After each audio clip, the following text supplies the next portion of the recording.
என்னோட college and hostel days எல்லாமே என்னோட லைஃப் டைம் ஹாப்பினஸ் அந்த 3 வருஷம் தான். வேர்ஸ்ட் டேஸ்னால் நான் காலேஜ் விட்டு முடிச்சு வெளியே வந்த நாள்லேருந்து எல்லாமே வேர்ஸ்ட் டேஸ் தான். அடி இருந்துக்கிட்டே இருக்கா?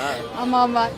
ஒன்ஸ் காலேஜ் லைஃப்லேருந்து வெளியே வந்ததுக்கு அப்புறம் தான் அப்படியே இந்த ஏதோ மணிகண்டன் ஒரு வீடியோவில் சொன்ன மாதிரி டப்புன்னு ரியாலிட்டி ஹிட் ஆகிற மாதிரி ஒரு பக்கம் கல்யாணம், ஒரு பக்கம் வேலை, இன்னொரு பக்கம் நிறைய பர்சன் எல்லாம் அப்படியே வருது. ஓகே, கல்யாணம் எதுவும் டாட்டா இப்போ இந்த சின்ன வயசுலேயே எடுக்கிறாங்க. இந்த ஊரில் எப்படிலாம் தெரியல. எங்கள் ஊரில் 23 ஐயோ 30 வயசு ஆயிடுச்சு இந்த பிள்ளை கல்யாணம் ஆகாத மாதிரி பார்ப்பாங்க. இப்போ நாங்கள் ஊருக்கு போனாலுமேனு இப்போ எங்கள் ஃப்ரெண்டோட கல்யாணத்துக்கு தான் ஷாப்பிங் வந்தோம்.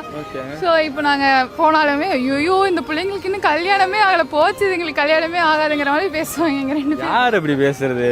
நீங்கள் வேணா எங்கள் ஊருக்கு வாங்களேன். வீட்டில எல்லாம் ரொம்ப ப்ரெஷர் பண்ணுறது இல்லை, சுற்றி இருக்கிறவங்க எப்போ கல்யாணம் அப்படிதாங்க பண்ணுவாங்க.